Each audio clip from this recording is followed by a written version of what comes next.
Hello guys, dito pala kami nag-harvest ng mais. Ayan, dyan sa dulo kami. Tapos ito, iba naman yung nag-harvest dito. At kahapon, ito yung na-harvest. Tingnan nyo, oh. Lumiwanag na. At dito lang yan sa tabi ng aming bahay. Ayan. So guys, pupunta tayo dun sa pinag-harvest na namin. Dito tayo dadaan sa gitna. Puntahan natin yung mga napitas namin. Hinihintay lang namin yung sako. And guys, yung mga napitas na mais. Ito yung sa sako namin. Bibilangin na kung nakailang sako kami. Ang isang sako ay 40 pesos. Free merienda. Ayan. Guys, nagsisimula na kayo magbalat. Ayan. Pakita ko sa inyo mga kasama ko. Yung mga kasama ko, oh, di ba? Hello guys, ayan. Dito naman tayo magbabalat sa puno. Yan, punsilin natin or tanggalin natin sa kanyang. Kung mahirapan tayo mag-alis ng kanyang balat, yung gawin natin, paikot natin sa sugar. Because mais, tapos ito naman, pinagbalatan na itutumba natin. Ayan. Ito guys, yung itsura natin dito sa bukid. Ayan. Tapos nakagwantis tayo kasi nga Makate ang mais. Ayan o. Ayan. Ito yung mga mais dito sa bukid. Yan ang dalawang bulilit. Nagpupunsil muna sila, tapos lalagay nila doon sa puno ng mangga. Sige, bati nga.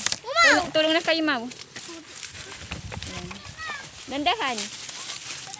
Yan na sila. Dalhin nila doon.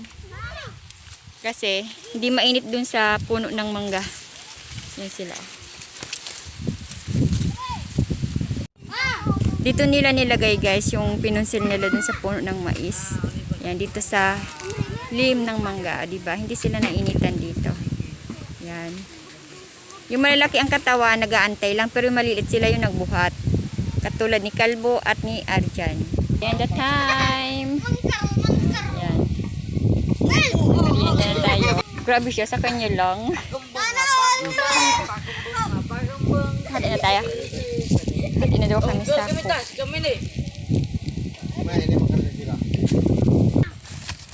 Hi guys, ayan, magbabalat tayo ng mais. Tingnan nyo, oh. Ang laki ng kanilang mais, oh. Sana all. Ganyang kalaki. Yung sa mukha ni Bubbles. Tanggalin mo nga to. Yun lang, mahirap siyang tanggalin. Kailangan ito, lagi tayong ganyan, gagawin natin. Pilipit natin, ayan, natanggal ng kanyang balat. O, diba?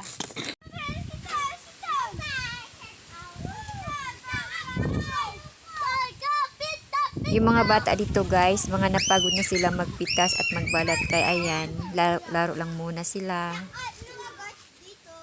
Nahiya si Ian.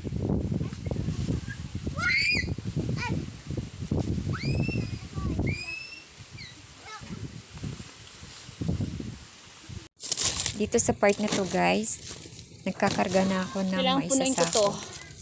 Diba? May 40 pesos na agad ako. Medyo mainit pa.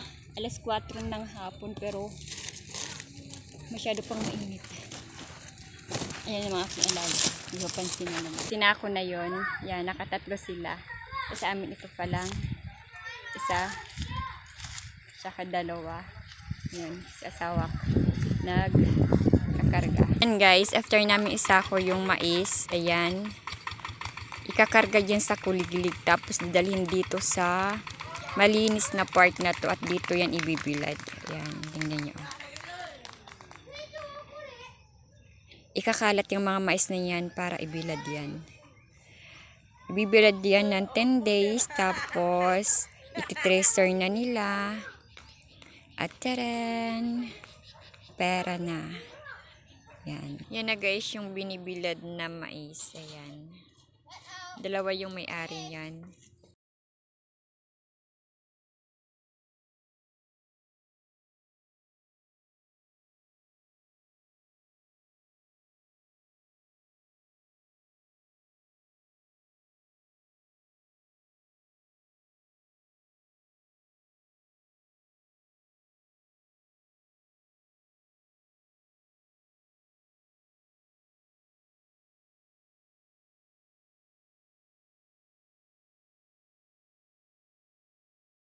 Yun lang everyone. Thank you for watching. Follow for more. Don't skip the ads. Thank you.